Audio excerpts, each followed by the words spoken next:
Time to stretch. Yeah! Thank you for the care. You all right there, Mayshing? Yeah, I'm fine. The amaze reminding me I need to stretch. Oh yeah, that's a good call. Because everything is so quiet, and then suddenly there's a sound notification. That's when I get startled. Yeah. Let's go for both of you, okay? Finder got a stretch too. Yeah. I'll do that. Oh. I'm procrastinating on stretching. Do you have any wisdom to impart on dealing with bugs, like computer bugs and bugs that's hard to solve? Do we just take a walk? What do you use? Sometimes the answer is just sort of take a walk, think about it a bit. I think it depends often on the complexity. Yeah. Which is a weird thing to say, but the harder the problem, the more I would recommend somebody to just take a walk. Mm-hmm. Because you will find, I think, more value in taking a step back from the problem and trying to kind of clear your head and, and examine it from different perspectives. And that's the big piece, is often for a difficult problem, the first solution that you come up with is rarely the best one. Right.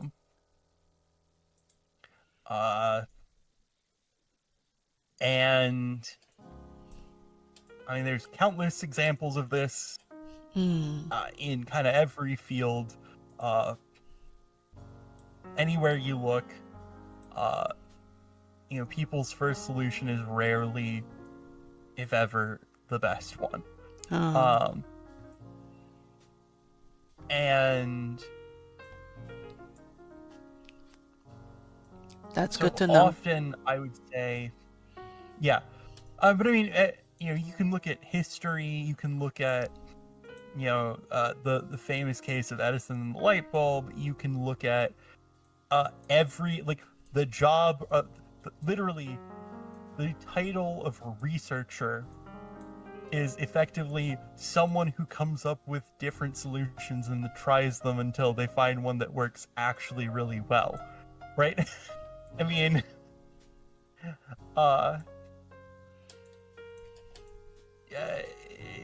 just kind of anything. I mean, look at laws, right?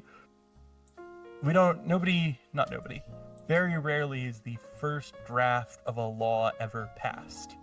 Yeah. Because most of the time, your first draft of a law is not specific, not detailed enough. Yeah. So it's like your first draft of your writing, story writing. You never published that. Yeah, exactly. Right. Same thing. And the same thing is true in code. Your first instinct is rarely the best option until, there comes a point where that changes if it's something that you can get better at, right? And I trying to think, a good example would be something like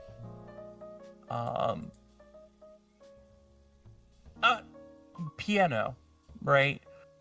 As a newbie piano player, your first instinct on how to move your hand to play a certain note is rarely going to be correct.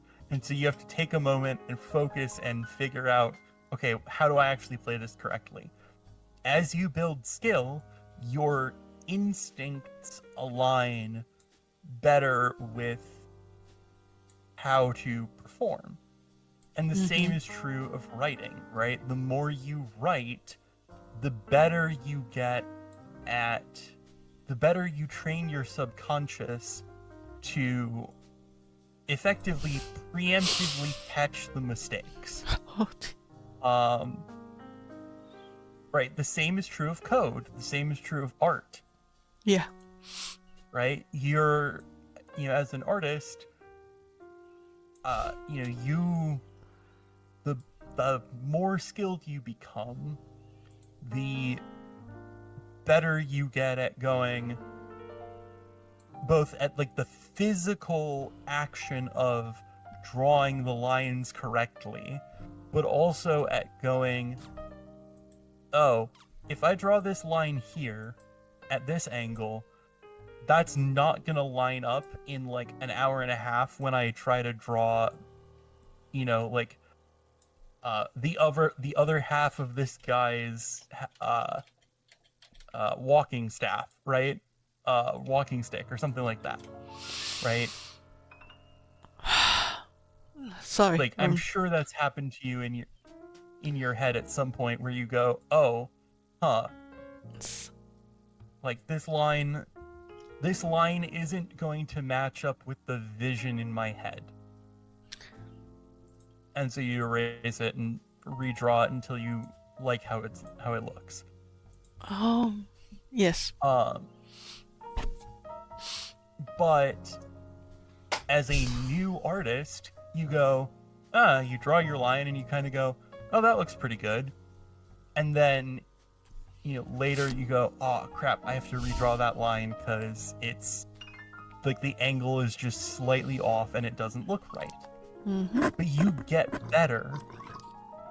Your subconscious, your brain gets better at preemptively detecting mistakes.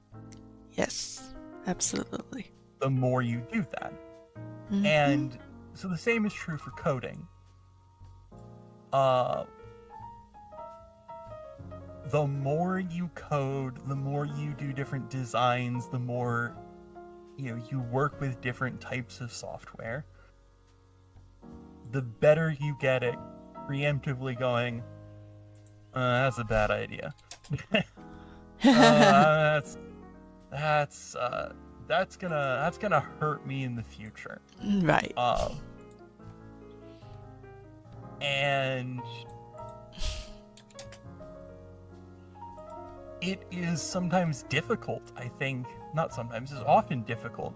This is the same problem that teachers have. How do you translate that internal subconscious knowledge into something that you can explain to somebody? Yeah, it's hard.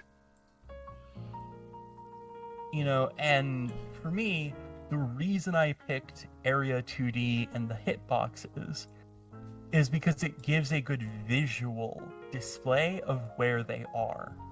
And that means that not only can I see those hitboxes now, but if you or anybody else who ends up working on this project comes back and is trying to work on this, you can see the hitboxes. You don't have to guess where they are or go, there's that's weird. There's a raycast here, and then hey, when I play the animation, the raycast spins around. And that's an option. That's absolutely a thing you can do, but I chose not to do that because I thought, I think this way will be easier for future me and for everybody else to understand, if you don't have all the knowledge I do right now. Appreciate the forward thinking. Right, but that's kind of the point, is is the same, that same forward thinking is what you want to do when you're running into a bug or when you're running into some complicated problem. Right. Unless you're me and you've spent 15 plus years doing this, I have spent so long doing this that my subconscious does that forward thinking and goes, nope, that's a bad idea, that's a bad idea, that's a bad idea. And I to tell you why I would have to really consciously kind of try to pull that information out and rerun the analysis, but I usually am pretty quick at narrowing it down to like one or two possibilities and then kind of going, okay, I got two or three. I got 2 or 3 options that I think will work and won't bite me in the butt in the future too badly. But if you don't have that, 15 plus years of experience on the many and numerous ways that you can shoot yourself in the foot in the future, we definitely then don't. Take a walk. Uh-huh. Yeah, take a walk, take a break, and think about it. Think about it a little bit. Think of one solution and then go, okay, that's an idea. But don't, maybe write it down if that helps, but don't go write that. Come up with 2 or 3 more ideas and then, write a little bit of code, do a little bit of experimenting. And try to basically do the line art equivalent of the idea, right? Do the minimum piece to sort of say, does this work? Does this actually work the way I think it's going to?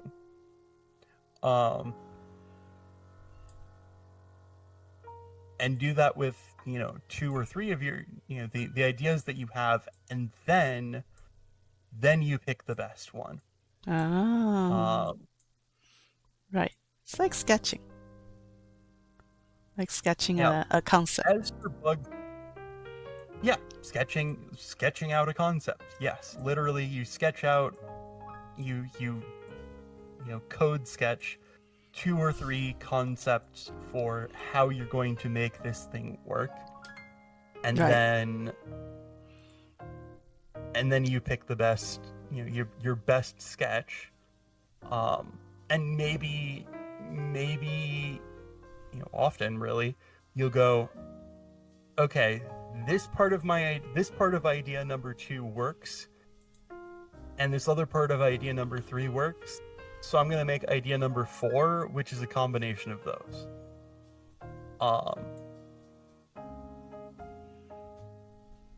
That's what I would say for design, and for problem solving. For bug hunting and bug fixing, the best advice I have is divide the problem. Right. So there's an algorithm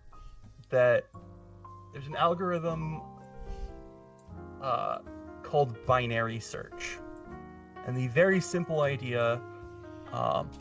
Give a simple example. Let's say you have a list of 100 numbers. Actually, realistically, let's say you have a list of 10,000 numbers, which is a lot. 10,000. Right? And you want to find a specific number in there. Oh my God. You could go through each number individually, but if they are sorted, if the numbers are in sequence, lowest to highest, you can do something much faster. Yeah. You go to the middle and you say, hey, is the number I'm looking for lower or higher. Right. And if it's lower, then now you only have to search the bottom half. You only have to search the lower 5,000 numbers. Oh, this is If like it's the higher, then you only have to search. making that What? computer guessing game. Yes, exactly. It is exactly like that. Oh. And this is the optimal algorithm. If you ever do that computer guessing game, this is the optimal solution to it. Oh. I did do one. I did do a game like that before, the guessing game, with guessing the number. On one of Yeah, the tutorials class I bought. Thank you for the lecture, yeah, Tosi.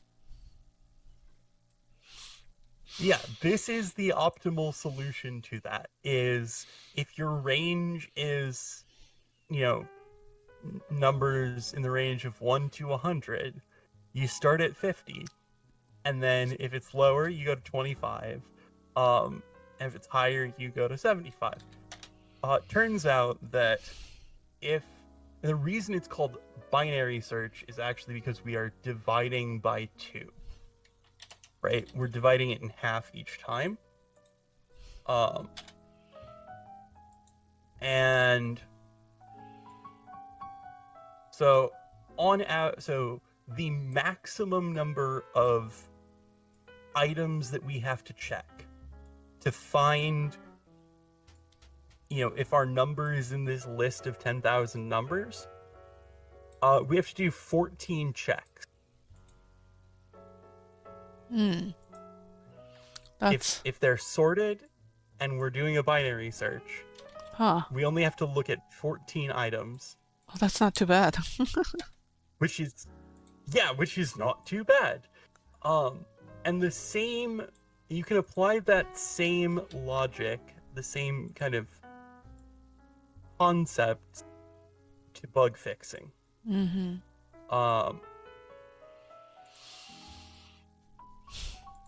In this, let's take the example of me going, okay, why was my hitbox not hitting? Right? There's a bunch of different options for why that could be. It could be that one of the signals isn't getting sent. It could be that the signal isn't getting sent because the physics layers aren't correct. It could be that the decoration doesn't have the right physics layers. But it could be that, it's getting sent, but the player isn't receiving it. It could be that it's getting, the player isn't processing it properly, right? There's any number of reasons in there.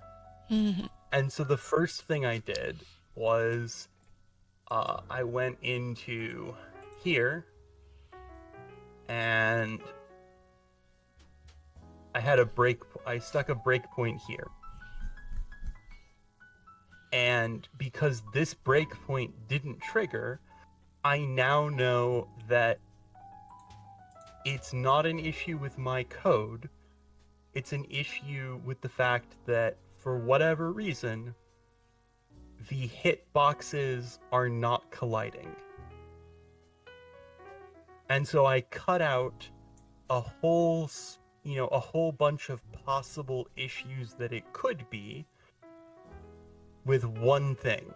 I go, okay, this allows me to divide the problem space into, is the problem my handling of the collision, or is the problem that these objects are not hitting each other and they should be? And the answer is they're not hitting each other. And then you go, okay, well, why aren't they hitting each other? There's simple answers, right? So you check the easy things first. Yeah. Do they have the right collision masks? This is on mask layer 3.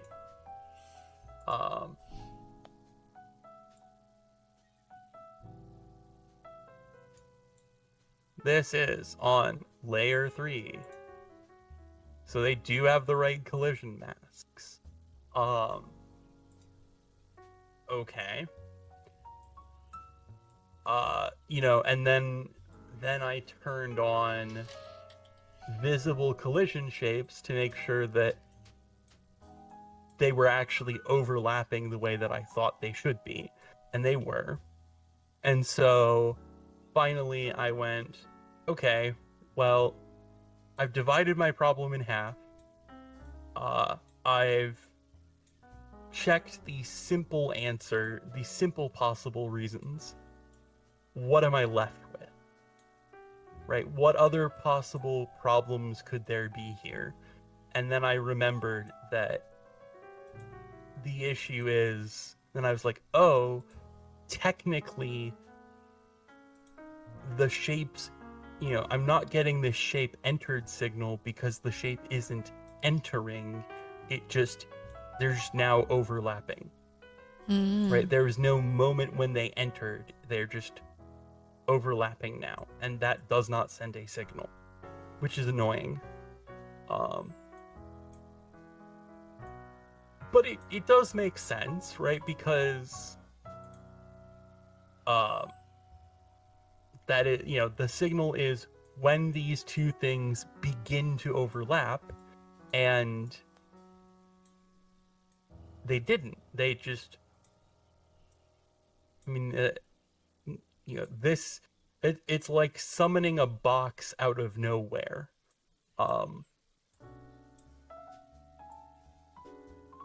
There's now a box in your room. It never came into the room. It never entered your room. It's just in there now.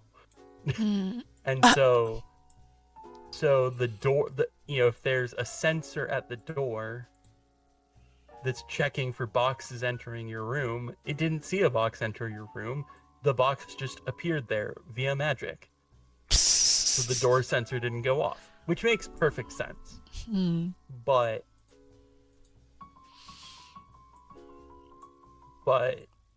that was kind of the last item on my checklist. So those are my two main pieces of advice.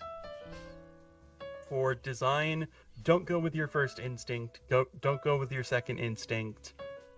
Take some time, think about it, and then do small experiments. Do a little experimentation with each of the options that you come up with, and then pick the best. And know, ahead of time that your sketches, you're not going to keep all of them. Yeah. Right? So it's okay if they're kind of messy, because you're going to trash that one. Right? And for bug fixing and bug examining, try to split the problem space. Right? Right. Same thing of like, if your internet isn't working,